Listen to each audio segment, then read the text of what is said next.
maybe not have a breakfast when they come to school, just things that occur outside the classroom. And so after listening to that for many, many years, when I became governor, I asked the state legislature in my first budget to set aside money that we call wellness dollars. And it's really money that school districts can use to focus on all these other things. If a child has mental health problems, making sure that we can plug that child into the mental health help in the community. Some schools are using the money for more guidance counselors. Some are using it for other types of counselors. Some are using it literally to set up medical facilities or clinic inside that school. We have thus far, with the legislature in our first two budgets, set aside over $1.3 billion for schools to do that. And I think that is also about school safety. And so my commitment to you is that in the next budget, which we've started to work on, we will hope to do the same thing. Our goal is to do the same thing with the consent of the legislature, is to set aside these dollars that schools have some flexibility, but that schools can focus on what we call wellness. As Tom indicated, I wrote and created by executive order that I signed in August of 2019, the Ohio School Safety Center. And a lot of what we're going to be talking about, you're going to be talking about in the next 3 days, somehow relates to the Ohio School Safety Center. We understand in this state that values local education, local control, that you are the ones who really make the difference and you're on the front line. We look at our job as to try to simply help you and to give you some of the resources you need, maybe some of the training you need. The School Safety Center was set up really to have a place where you could go, where educators could go, superintendents, principals, teachers could go if they have a question, if they have a problem, and have that one place. Since that time in 2019, we've continued to expand the School Safety Center, and I'm going to talk a little bit in a moment about how that has been expanded. I hope you come away from this 3-day summit. You're going to hear a lot of experts. I don't pretend to be one of those experts. You're going to hear from a lot of experts, and I think you'll get things out of every session. But one of the other things I hope that you come out with is an understanding of what resources are available in the School Safety Center that we have established. Let me go through several of these. Let me start with the School Threat Assessment Team. The legislature, as you know, passed legislation that says that every school needs to have a school threat assessment team. One of the things that our School Safety Center is going to do is provide training for that team. That team, as you know, has to be in effect by March 24th of next year.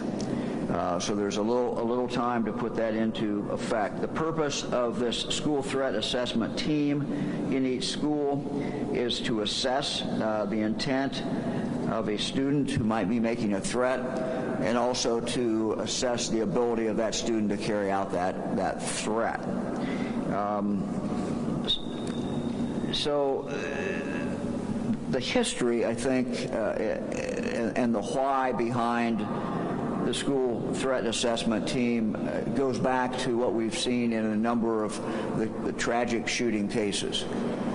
And in some of those, at least, we've seen situations, as been reported in the news media, where you go back after the tragedy has occurred and find out that there was a threat that was made there was indicators that this person could be dangerous and that maybe nothing was done or that the appropriate things were not done. So the whole idea behind this is so that schools will be able to identify the problem and to make the proper intervention. Where that proper intervention is calling law enforcement, or that intervention is calling in some help, other resources. It might be mental health assistance, but whatever is appropriate for that student. So what we have set up is a training system, and you'll hear more about that. The first training actually is going to occur at this summit. We're going to have additional training the end of August, also training in September, and what we're really looking at is a train-the-trainer model. So again, you'll hear more about that. You'll see some of this training during this next 3-day session, but this is one of the things that our safety center is going to be over the next few years providing that continuous opportunity for training for that school assessment team. Let me go to a second item, and that is a few months ago I asked the state legislature to set aside $100 million and to make it available for schools. That was done by the state legislature. When I talked with the Speaker and the Senate President about this, I think we all looked at this and weren't sure what the exact dollar figure should be. My intention is, if the $100 million is not enough to accomplish what we wanted, we'll be back. And we will work with the Speaker, work with the Senate President to see if we can get additional dollars. The goal is really to make sure that every school in the state meets basic security needs. The goal is that no matter where a child goes to school, that these basic safety needs are met within that school where the child goes. So with that intention in mind, we start off at least with the idea of helping those schools that are further behind, and helping those schools who do not yet have what's considered kind of the core basic focus and the things in that school in regard to basic safety. So we are going to be releasing later today. What we actually did, as you may recall, there was before the $100 million, there was a $5 million that was available. $5 million obviously doesn't go very far in the state of Ohio. And so what we did is we took everybody who had applied, to make it easy, we took everybody who had applied for the $5 million and automatically re-entered them in regard to the $100 million. So today we will be announcing approximately $50 million. It's 1,000 schools, 81 different counties. We also, within the next week to 10 days, will be supplying you with the information about how you apply, and we're trying to make this as simple as possible, how you apply for the next $50 million. We will, again, go through that process. We'll see where we are. We'll assess it. I'll talk to the leaders in the legislature to see if we need to come back with additional funds. As I said, there was nothing magical about $100 million. We felt that would get us started and would enable us to really focus on the basic safety items in each school. Let me also mention that these dollars, private schools are eligible. Private schools are eligible for this money. And again, our philosophy goes back to the child. We want every child who goes to school in the state of Ohio to be going to school in a school that has the basic basic minimum, at least, of school safety functions. And you'll hear later on, as we go through this next 3 days, some of the things that are considered to be basic. But we wanted to make sure that every school, no matter where that child goes to school, that child has those basic protections. Let me move to House Bill 99, and this has gotten a lot of attention. And let me just say that, in my opinion, there's an awful lot of other things that are important in regard to school safety besides what this bill provides. And what the bill talks about, or at least what's got the most attention in this bill, of course, is the option that schools have to arm a teacher, to arm teachers. Again, while a lot of focus, the news media understandably has been on this, all the other things that you do every day, all the other things that you do to keep kids safe are frankly a lot bigger than that. But let me talk a little bit, maybe first, about the history behind guns in schools and what the law has been, or what the understanding of the law has been in the past. Because I think, again, it's important to understand the history. Up until about a year ago, the understanding of the law, in this particular area was that a school had the ability to arm a teacher without any training. There are two statutes, seem to be somewhat conflicted, but I think the majority of opinion at that point, and what schools were told, was it's your choice. If you want to arm a teacher, you can do that. Not to get too far in the weeds, but again, it was somewhat confusing. You could arm a teacher, you could arm someone unless their principal job was to take care of security in the building. If the principal job was to take care of security in the building, then that person had to have the normal police training. That was the conventional wisdom, looking at those two laws together. In a Supreme Court case, Gabbard versus Madison Local School, in a 4-3 decision about a year ago, the Supreme Court of Ohio and the majority said that is not the right interpretation. And what the Supreme Court came down with was that you could, if you were going to arm a teacher, that teacher would have to have the same training as a law enforcement officer. So for about a year, that was the law. As you know, the state legislature has passed a bill, House Bill 99, and let me just go through this a little bit and then talk about what role will be played by our school safety group.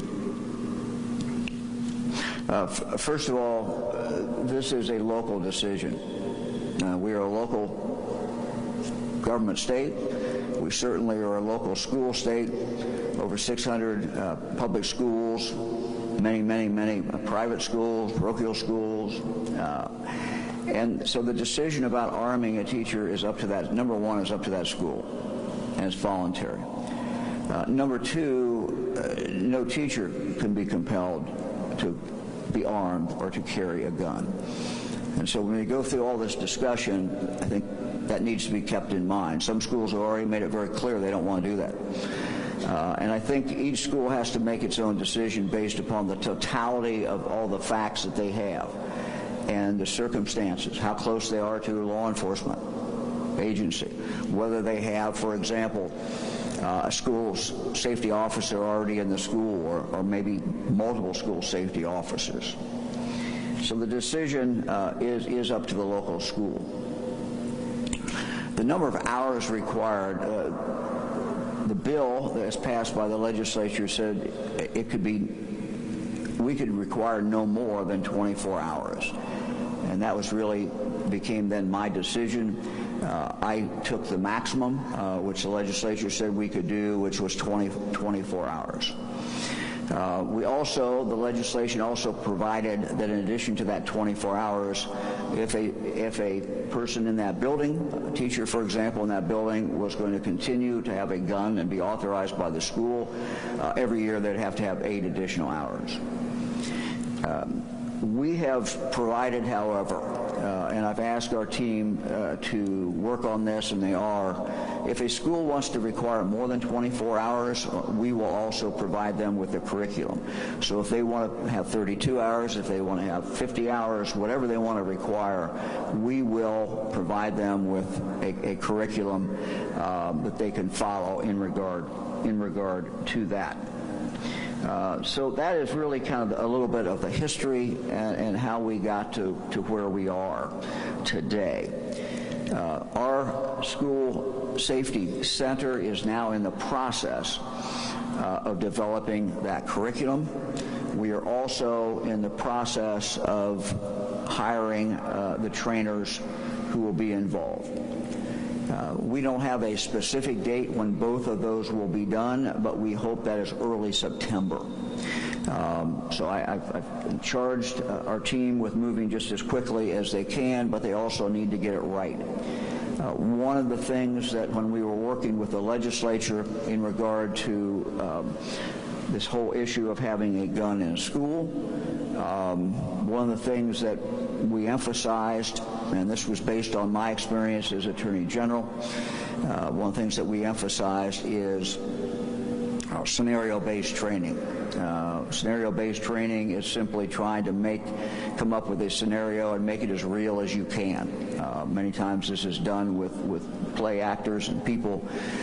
It's done in regard to law enforcement so that law enforcement gets real training that they can participate in, and we think this is also very, very valuable and very, very important if a school makes a decision to arm someone in that school.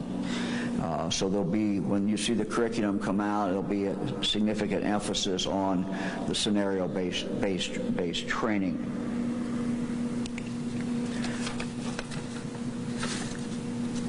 I want to announce that the person who is going to head this up has got a great deal of experience, someone who I've known, someone when I was Attorney General, and I'm talking now about the training in this area. Mary Davis will head this up for us, will head up developing the curriculum, and will head up the training. She has a background in training. When I was Attorney General, she headed up OPATA, the Ohio Police Officers Training Academy, headed up the training there.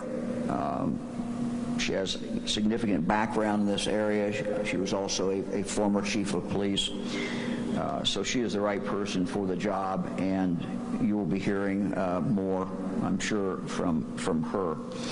We are also hiring 16 mobile field trainers. That process has already started. Again, they will be available if a school makes a decision that they want to arm someone in the school. So that's a little bit of the background. Let me conclude by listing a few other things that the Ohio School Safety Center is doing, and some help that is available to you. For some time now, they have been scanning social media.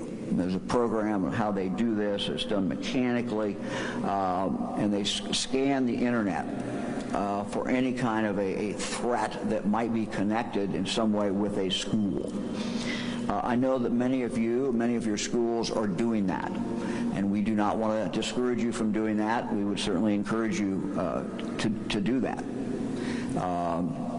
Knowing what's going on sometimes depends on knowing what's going on in social media.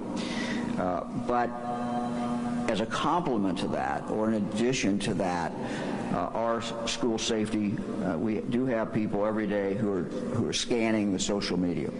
If they find something they notify who's ever appropriate. Certainly notify the school and notifies, if it's appropriate, the local law enforcement agency. And over the last year or so since they've been doing this, they've had a number of times when they have contacted schools, a number of times when they have contacted law enforcement agencies. As you know, the legislature has passed the law that says that every school will have to have a tip line. I know most of you already have tip lines, and that is great. You can also use a state tip line if you prefer to do that. Again, this is a tip line that is run by the Ohio School Safety Center. It's what we call the Safer Ohio tip line. That's 844-SAFER-OH.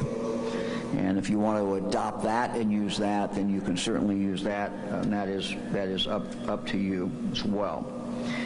As you also know, you have to develop a school safety plan. Our people are available to help in regard to the development of that plan. If you have questions, if you have questions about the execution of the plan, the development of the plan, again, you should just look at the School Safety Center as a resource there. We also have school safety liaisons, and we have upped those numbers. We're now up to 16, which provides a little over 1 for each of the regions of the state. Again, just a resource, someone who can tie you in to other information if you need that. I again want to thank all of you for what you do. I hope the next 3 days are good days, that you come out with some actionable items and some things that are valuable to you as you go back home. Again, I want to thank you. Again, we focus a lot on the horrible shootings and avoiding them, and we're going to focus a lot during this next 3 days on that. But safety is much bigger than that. The old fire drills and the other things that you also continue to do. So thank you for keeping our kids safe. Fran and I have 8 kids. We've gone through this they're all adults now. We have 26 grandkids who are at different stages of going to school. And so we just appreciate what you do. We trust our schools. Our schools and the people who work in our schools have historically done a phenomenal job in keeping our children safe. And the new world we live in, we're simply at this point trying to give you new information, the best information that you can. But I think parents can feel good about the fact you're in the schools and you're working every single day to keep those the most important thing we have in our life, and that is our children, our grandchildren, our family members, keeping these young people safe. So thank you very much, and I appreciate all of you being here. Thank you.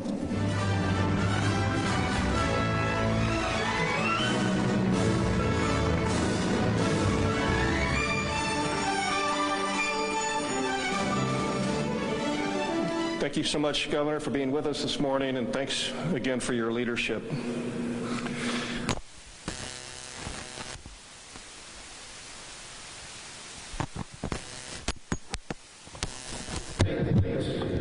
He's going to discuss the tragedy of law enforcement perspective and lessons learned. Daniel began his career as a coach. Spent 12 years as a detective. I'm going to carry it all together. Sure.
Oh, I'm sorry. If you don't mind, that would be great.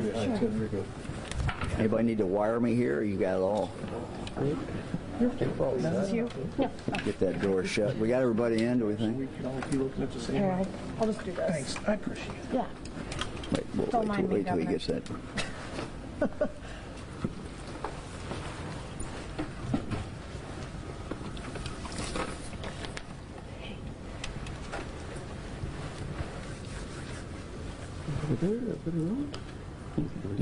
Good? Everybody good? Everybody, you okay? Yes. You got it? Okay. Okay. Thank you.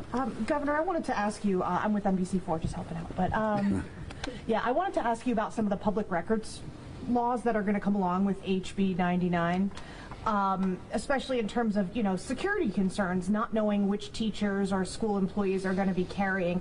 So what do parents have the right to know moving forward once school employees go through this training and are carrying firearms in their children's schools? I would have to go back and look at the statute. I would also have to, consult lawyers about that. So I think it's, not a good idea for me to be really talking about that before. Okay. I've had the opportunity to talk with lawyers on, is there a specific thing we can look up for you, or? Well, it's going to be on a school district level, from what I understand, and those names of the employees that have completed the training and are carrying firearms are not going to be released. I already clarified that with the school safety center. So just, I guess, philosophically, in your position as governor, as someone who championed this legislation, what do you think parents do have the right to know? Well, I think the first, question that parents have the right to be directly involved in. I mean, parents have the right to be involved in everything and what goes on in their schools, and they have the right to be involved with anything that impacts their child or other children in the school. The question about whether or not a school deems it necessary to have a teacher who is armed is certainly something that should be discussed at the school board level, with the public hearings and public notices and the public having the right to weigh in on this.